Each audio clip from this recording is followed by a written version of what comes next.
Welcome to the Cheating Wife Stories channel. When his wife paused and looked at him, John responded, "I understand." John thought that he had been saying, "I understand," quite a lot in recent days, and he was really tired of uttering those words. He wondered how he and Diana, his wife, had even gotten to this point. They had been married for over 22 years and had 2 wonderful children, both in college. They lived in a beautiful old house that Diana had inherited from her grandmother. Together, they had updated the house, adding a pool and a detached garage. The old house now had an open-concept floor plan and a beautifully renovated kitchen. He was proud of that house and thought it could compete with anything they had seen on TV. They also had a great beach house in Hatteras, North Carolina. He resisted making any changes to the traditional beach house he had inherited, preferring to keep it just as he remembered it from his childhood. It was the site of so many wonderful family memories. John Simon Thomas was now the senior vice president of Central Logistics and was enjoying the fruits of many years of hard work.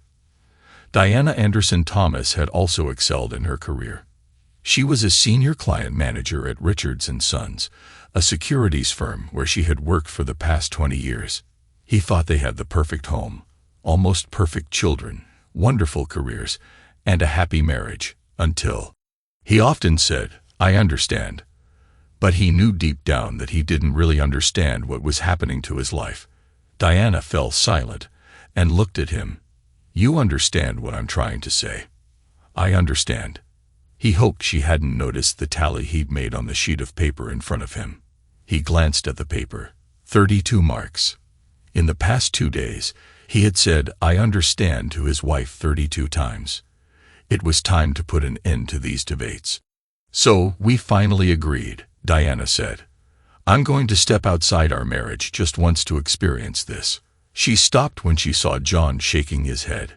John looked into Diana's eyes and replied, "I will never cheat on you, and I will never agree to you cheating on me." "I've never cheated on you," Diana exclaimed. John continued, "He's met you multiple times at girls' nights and turned those evenings into actual dates. You've had extensive text conversations with him, especially on weekends."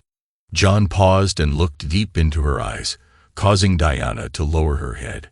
Now he's booked a high-end room at the Jefferson Hotel and reserved 2 spots for their Sunday brunch. His intentions are clear. You have a bold new dress hidden deep in your closet, a Victoria's Secret bag filled with new lingerie. I assume it's only for his eyes since you kept it hidden from me. Your intentions are just as clear. John paused, waiting for a response that never came. He continued, "I'm going to make this very simple. I want to ensure we both understand what needs to happen. I'm offering 2 options. This Saturday morning, I'm heading to the beach house. I'll stop for breakfast at Virginia's Diner, and then head to the beach. I'd like you to come with me.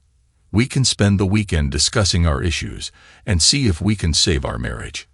It would be nice if you returned the lingerie you bought for him and picked out something for us to enjoy together." John paused, trying to gauge Diana's reaction. Once again, he couldn't read her thoughts, something that had never been an issue until recently. "Your other option is to go ahead with your plans for Saturday. Meet David Summers at the Jefferson Hotel, have a nice romantic dinner at the restaurant, dance at the club, and return to the Jefferson to complete your affair." "Look at me." She slowly raised her head. "You can continue with your plans. You won't need my permission because the moment I leave without you on Saturday morning, our marriage will be over." Diana stared at John in shock. How did he know about their weekend plans? She slowly began to speak. Before she could say a word, John added, "In case you're wondering, I have friends where you work. You have coworkers who care about you. And lastly, David Summers doesn't have any real friends at all." Diana paused as she realized what John had just said to her. Then she tried to go on the offensive. "I have been a faithful wife and partner to you for 22 years. No, you were a faithful wife for 21 years and 10 months. You've been cheating on me since your first lunch with David Summers." "I never cheated on you," Diana pleaded. "You've already had sex with him. John began to say. Diana jumped up and interrupted him. I have never cheated on you. With a sadness that surprised Diana, John continued, I've seen the betrayal in your eyes. The eyes that were always locked on mine when we made love. The eyes that now close. The face that turns away from my gaze in bed. How many times were you with him in your mind while we were making love? John laughed sadly. We used to fantasize about threesomes with another woman or another man. I guess you've already brought that fantasy to life. For the past few months, our bed has been overcrowded. I won't talk about this anymore. Do you understand? Diana realized that things were not going as she had planned. She tried to regain control. John, we have a wonderful marriage. I value our relationship and your love more than anything in the world. We've raised 2 amazing children together. We have great careers, and if we stay on course, we can retire early and truly enjoy life in each other. I have been faithful to you, and am ready to be by your side, as a loving wife for the rest of our days. I'll give you the rest of my life. I just need 1 day for myself, and 1 night for him, John quickly replied. Diana lowered her eyes and shook her head, then looked at John. I could have just gone behind your back. I could have lied to you. But I wanted to be open and honest with you. I thought that after all these years, you would understand. John responded just as quickly. I understand, and as for lying and going behind my back, that's exactly what you've been doing for the past few months. You've been going on dates with him under the guise of girls' nights. You've had intimate lunches with him, holding hands and allowing his hands to wander over your body, access to which should only belong to me. And worst of all, you've brought him into our bedroom, replacing me with thoughts of him. You've allowed him to intrude on our time with hundreds of messages, not to mention sexting. Diana, I know everything, and how I found out doesn't matter. What matters is that you understand what I'm saying. Do you understand? Diana just stared at him with eyes that he no longer recognized. He sighed quietly, realizing that she didn't grasp what he was trying to convey.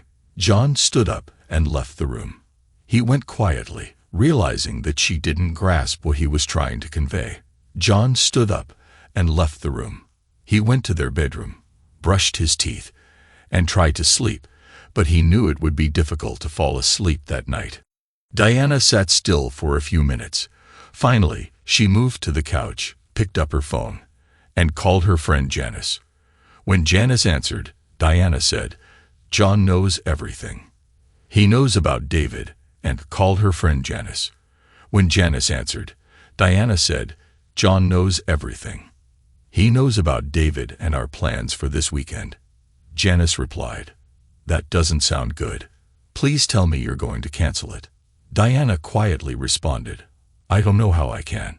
I promised David, and he spent so much money on this weekend. Janice quickly replied, You made promises to John before, in case you've forgotten. I haven't. I was your bridesmaid. Summers can cancel everything, and it won't cost him a penny.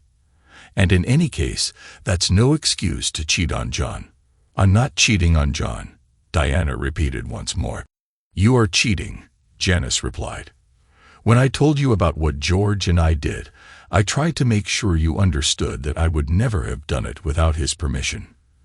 Besides, I told you that we chose the man together and made sure it was someone we'd never see again. I told you we did everything the right way, yet we still have issues we're trying to work through. You, on the other hand, have decided to sleep with a coworker and are trying to justify it. Now, Janice was pleading. Please, forget about this plan. Stop seeing David, get on your knees, and apologize to John. Diana softly responded, But I need this. I really need to experience another man just once more in my life. David is a good guy, and the women at work say he's great in bed. A good guy wouldn't sleep with a married woman, Janice stated. Think about what you're risking just to become another notch on his bedpost. I won't be just another notch on his bedpost. He's attentive to me. Janice wanted to scream into the phone. Don't you understand that makes it even worse? I met David at our girls' night out. He's a nice-looking guy, but he's nowhere near the man John is. You have to see that, right? I understand, Diana whispered. Janice pleaded, please, think long and hard about your decision. This will affect everyone you love for the rest of their lives. Diana quietly said, I thought you would understand. I thought that, more than anyone else, you would understand why I need to do this. Janice tried to reach her friend one more time. Diana, the problem isn't that I don't understand. The problem isn't that John doesn't understand. The problem isn't that your kids, your parents, or your friends won't. Diana responded in a determined voice. And he hasn't stopped me. He won't like it, but he'll let me do it. He'll understand how important this is to me. And now I need to get some sleep. After finishing the conversation, Janice turned to her husband, George. She didn't understand a word of what I said. I'm so sorry, I told her about our experience. George replied, I thought we agreed that would stay strictly between us. Janice looked a bit embarrassed. I needed to talk to someone about the issues we've been having. I never thought it would give her any ideas. George hugged Janice and said, I know, and I'm not angry. I have to admit, I also talked to John about our problems. Janice lowered her head in obvious embarrassment. You told John. I can imagine how he reacted. Did he suggest kicking me to the curb or branding me a cheater? I thought you knew John better. He asked me a series of questions. My answers to those questions made me think about us. After I finished answering, he said to me, you two got into this together. You made the decision together. It turned out to be a big mistake, but you two did it together. And only the two of you can fix it. As long as we continue to stay together and work on our relationship together, everything will be fine. He made me realize that we were in this together, and we both were trying to fix our problems. That might be the reason we're still married. Janice began to cry, and she quietly said, that might be the reason we're married, and we might be the reason he gets divorced. George shook his head as he held his wife. Don't blame yourself if they split up. John is right. If they don't work through this together, they won't stand a chance. Diana slipped into bed and realized that John was still awake. He had turned his back to her, and they both moved to opposite edges of the bed. There were only 2 feet between them, but the distance felt like miles. They got up when the alarm went off and went about their morning routines without saying a word to each other. After Diana left for work, John took a moment to relax and reviewed the list he held in his hands. He had taken today and Monday off from work. John went through every room in the house, photographing each room and its contents. He cataloged the contents of each room and marked the items he wanted to keep. He downloaded all their wedding and family photos from the cloud onto a flash drive. He left their wedding album on the coffee table, unable to bring himself to open it.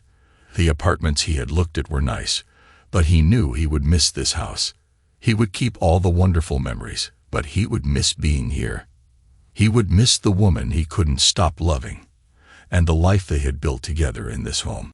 John then went to meet with Sandra Lewis, who had come highly recommended. The settlement she proposed was very simple and straightforward. Diana would get the house and her retirement plan. John would keep the beach house and his retirement plan.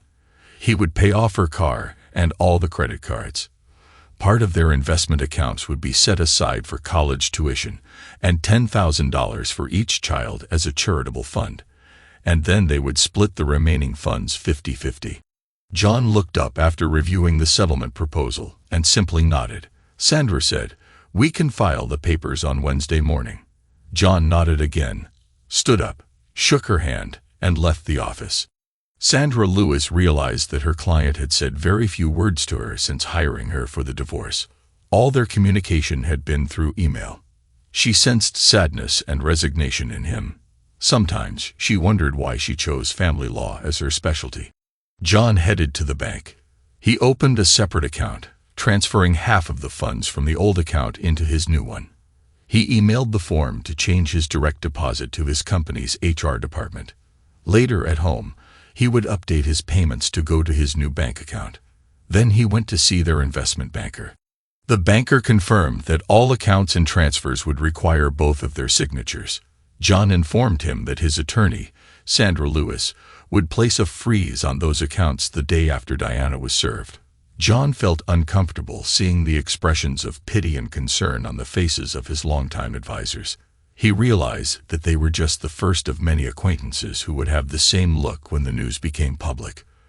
The thought of having to tell his children about the divorce nearly made him sick. Diana tried to avoid David Summers as much as possible at work. During lunch, they met at Maria's Cafe, a small restaurant he liked to call their spot. She was quiet and refused to hold his hand. John knew about their every move, and she couldn't shake the feeling she'd had all day that they were being watched. David Summers paid no attention to Diana's mood. "I'm excited about this weekend. Check-in at the hotel is at 3 p.m. Do you think we could meet a little earlier than planned? Maybe we could have some fun in the room before going to dinner." "I don't think so," was Diana's reserved response. Back at the office, Diana tried to get some work done but kept glancing around. She realized that at least one, if not several, of her colleagues might be acting as spies for John. After a couple of unproductive hours, she decided to call it a day and left the office. As she walked down the hallway, Diana greeted two new interns in her department. She stopped and looked back at them, noticing the distinctive Central Logistics logo on the sweatshirt one of them was wearing. John had completed all the tasks on his list. It was 2 p.m., and he realized he hadn't eaten all day, so he decided to grab a bite. When he sat down at a table in Maria's Cafe, the owner came out and greeted him with a hug. John hugged her back and asked, "How's Ben doing?" Maria smiled. "He's doing great. He made the baseball team as a freshman, and he's so excited. You know, James was an excellent training partner for him this winter. Your son made all the difference." "Well, James is thrilled that his roommate will be on the team with him," John replied. Maria sat down next to John and said they were here for lunch again today, but things weren't so great in paradise. Diana seemed very nervous, and of course, Summers didn't pick up on it. "He might be clueless, but he's planning to sleep with her this weekend," John responded, sounding dejected. "Don't be too quick to give up on her. She must be a special woman for you to have been married for so long. She'll realize her mistake, and I just pray it happens sooner rather than later," Maria said. "So, Maryland crab cakes with broccoli." John smiled for the first time that day. "That sounds perfect, and maybe a beer for a change. Surprise me with one of your light ales." Diana came home early and began to put her backup plan into action. She planned to cook John's favorite dinner and then try to talk to him again. It was important to her that he agreed to her one-time date. If he didn't agree to that, she needed him to at least accept her actions. When the crab cakes were baked, she went upstairs and changed. She wanted to look good for him, and then planned to meet with Janice and her other friend Lisa for drinks to discuss the important day on Saturday one last time. She took the clothes and Victoria's Secret bags out of her closet and brought them to her car, carefully placing them in the trunk. She didn't want to embarrass either John or herself by showing them in front of him. John came home at his usual time and was surprised to smell dinner cooking. Diana walked into the living room and handed him a bottle of light beer. "Please, take off your jacket and tie and have a seat. Dinner will be on the table in a couple of minutes." John smiled at the sight of the Maryland crab cakes and steamed broccoli she had made for him. He was glad. It was his favorite dish, but for the first time, he realized he would have preferred to eat at Maria's Cafe. At that moment, he would rather be anywhere but home. As they ate in silence, Diana decided to try once more to make him understand why she felt she needed to do this. "John, I love you, and I pray that you understand why." John interrupted her. "I understand. You look very nice today. Are you going somewhere?" "Yes, I'm going to meet Janice and Lisa for a few drinks later this evening, but I'm trying to tell you that I love you, and I'm hoping you'll—" Yes, you're hoping I understand," John said coldly. "I really do understand." He stopped eating and pushed away from the table. As he stood up, he said, "I've lost my appetite." As he walked away, he added, "You look very nice for him. I guess you couldn't wait until tomorrow. When you see David Summers tonight, tell him to drop dead for me." John disappeared into the living room, and the sound of the TV filled the dining room. Diana sat quietly at the table, her head in her hands. For the first time, she seriously reconsidered her actions. After a few minutes, she stood up and cleared the table. Now was not the time to hesitate. She needed to stay true to her feelings. She texted Janice, "We can meet earlier. I'm leaving in 5 minutes." John heard the front door open and close. He finished his beer and stared at the TV, realizing he had been sitting there for 20 minutes and had no idea what channel he was watching. He felt a deep sadness pressing on his chest, like an enormous weight making it almost impossible to breathe. John pulled a box from his coat pocket. He tossed 2 pills into his mouth and washed them down with the last of his beer. For the first time in his life, he took a sleeping pill. He knew he wouldn't be able to sleep without some help. He also knew he would need all his strength for Saturday morning. Diana was the first to arrive at the bar and reserved a table for 3. While waiting, she noticed the scene in the bar. Men and women were dancing a dance of seduction. But to Diana, it seemed like a dance of desperation and loneliness. Was this her fate? The arrival of her friends interrupted these thoughts.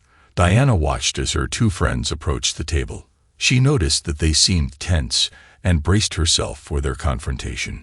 Lisa sat down and looked at Diana. "What the heck do you think you're doing?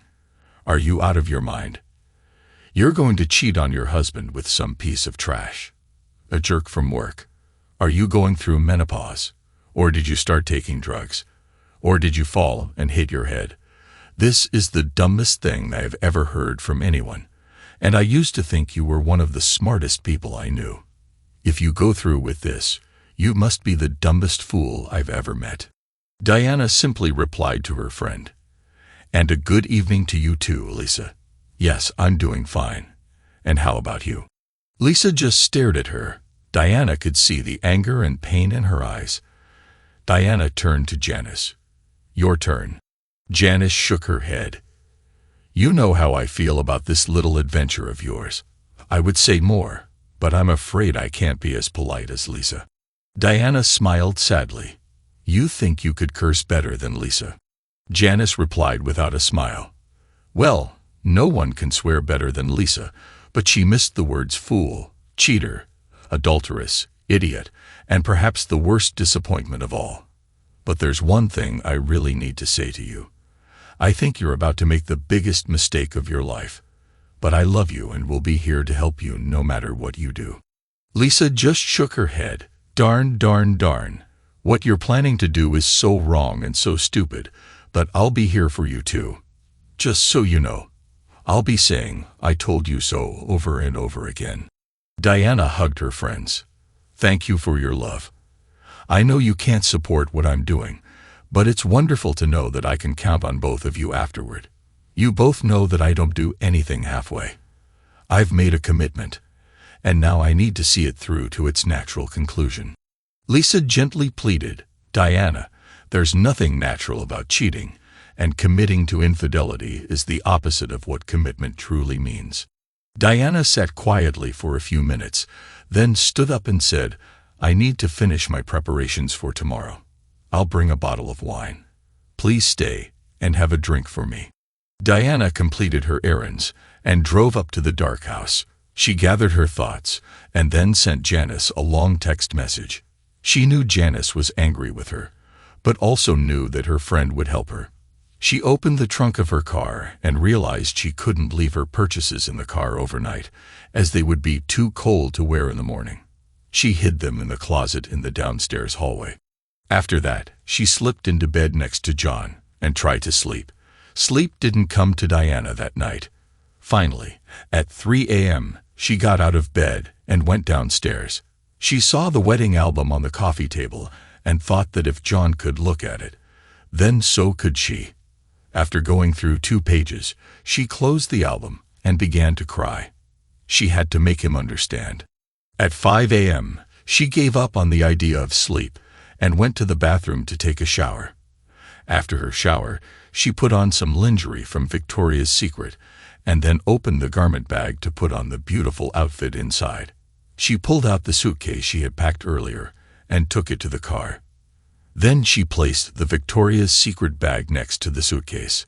She went to the kitchen and wrote a short note to John, smirking to herself as she realized she was leaving him a Dear John letter.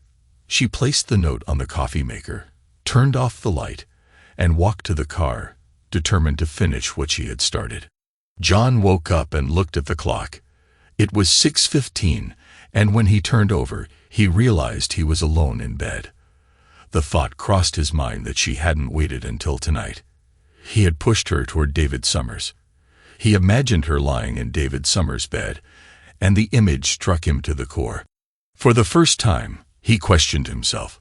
Should he have just allowed her one night to experience another man? She had promised to belong only to him after that one night. Had he lost the love of his life because of his ego and pride? Reflecting on his predicament, John realized that he could never love her again if she went to David Summers. He had lived with her putting their children first because that's what a mother should do. But he could never live with her putting another man above her husband. In 22 years, they had both earned each other's respect and loyalty. She expected nothing less, and he would accept nothing less. He hoped she was still at home, maybe sleeping in one of the other bedrooms. John checked all the bedrooms, but found no signs that she had returned home that night. Entering the kitchen, he saw a note on the coffee maker. He opened it and read the short message, "Please understand." That was all she had written. Collapsing back onto one of the kitchen chairs, John began to cry.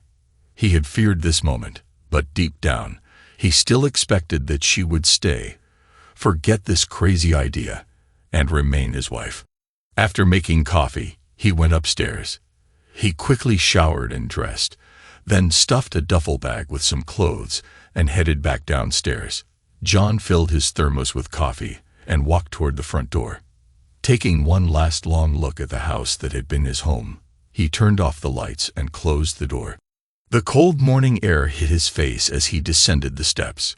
He had forgotten to start the car, but thought the cold might help wake him up and perhaps shake him out of the numbness he was feeling. As he walked toward his car, he realized the engine was running. He opened the back door, and when he placed his bag inside, he saw a suitcase and a Victoria's Secret bag on the back seat. In the passenger seat, he saw Diana, asleep in the car. He quietly closed the back door and paused, reaching for the door handle. Tears of joy filled his eyes at the sight of his wife, his love. Now he knew they had a chance. John took a deep breath and opened the car door. As he got into the car, Diana stirred and looked at John. "Good morning," she whispered softly, rubbing her eyes. "Good morning." After a short pause, he asked, "How long have you been here?" Diana looked at the clock and replied, "About 2 hours. I couldn't sleep, and then I got worried that you'd leave without me, so I decided to wait in the car. I filled up the tank and bought us a dozen Krispy Kreme cream-filled donuts for the road." John opened the box of donuts and said, "There are only 7 donuts here." Diana, now fully awake, replied, "A dozen was for the both of us, and I've already eaten my share." Smiling, John grabbed one of the donuts and let it melt in his mouth. "This should hold me over until we have breakfast at Virginia's diner. How about their country ham and biscuits with gravy?" Diana shook her head. "I'm not dressed to go to Virginia's diner." John was puzzled. "Diana, Virginia's diner doesn't have a dress code. You can wear anything you want there." Diana smiled. "I know you can wear almost anything, but you can't wear almost nothing." With that, she opened her coat to reveal a purple lingerie set. "Well, that's almost nothing," John agreed. "Is the coat new?" Diana replied, "Yes, I traded the dress for this gorgeous coat. And in case you didn't check the Victoria's Secret bag, I returned the other lingerie and bought these just for you." Diana placed her hand on his chin and lifted his head so he could look into her eyes. "This outfit and the body beneath it are for your eyes and your eyes only, for all the days and nights of our lives." After a brief pause, she continued, "I'm sorry for the heck I put you through these past few months. You were right about almost everything. There were only two things you were wrong about. Last night, I dressed for you and no one else, and I really did meet with Janice and Lisa. The second thing you were wrong about is that when we were making love, I wasn't thinking about David. David never entered our bedroom. I didn't close my eyes to think of him. I couldn't look you in the eyes because I was so ashamed of what I was planning to do. I'm ashamed to admit that the shame I felt didn't stop me from planning to be with him." She looked at him and quietly said, "Now I truly understand." He kissed her. They had a lot to talk about and much work ahead to rebuild their marriage, but his heart leaped with joy when he realized that she finally understood. As they drove past Virginia's diner, John glanced at Diana. She had fallen asleep again shortly after they hit the highway. He recalled everything he had done on Friday. They had a lot to talk about, and he knew that any honest conversation would need to include his own confession. John remembered that evening 7 years ago. He was in San Francisco for a quarterly corporate meeting. At the time, he was the department head, and his venture had brought tremendous success to the company. Foreign companies were buying up their American competitors, but John saw an intriguing opportunity. He advocated for the acquisition of an Italian company with excellent engineers but serious financial problems. His mentor, the CEO, approved the acquisition, and it turned out to be a great success. The acquisition brought them several teams of experienced engineers. A major plus was the access to the European market that this company provided to the rest of the corporation, along with a strong presence in the Chinese market. The deal ultimately brought in billions of dollars. It became the crowning achievement of the CEO's career and put John on the fast track to an accelerated corporate career. Diana was home in Virginia that evening, and the boys were participating in a school orchestra concert, so John celebrated his success with his coworkers, especially Debbie Maris, a beautiful marketing representative from another division. He and Debbie had a long-standing business relationship that included a bit of friendly flirting. He drank just enough to lower his restraint, but not enough to lessen his desire. They danced much closer than a married man should with anyone but his wife. She snuggled against his leg and rubbed herself against him. Placing her panties in his open palm, they headed for her room. In the elevator, they kissed and explored each other. He released her breasts, and Debbie dropped her blouse and brought it to him just before the elevator doors opened, and they quickly headed to her room. He watched as she unbuttoned her skirt and reached for his hand as she stood naked in the doorway. But John couldn't move. He realized that it was physically impossible for him to enter that room. He knew that his desire had left him. For the first time in several hours, he thought about his wife and the wonderful family he had at home. He looked at the beautiful Debbie Maris and couldn't think of a single reason to walk into that room. He stepped back 2 paces and then ran, literally ran, back to the elevator. He went to his room and took a shower, wanting to wash away the scent of Debbie. It was 1 a.m. at their home in Richmond, but he called Diana. He needed to hear her voice.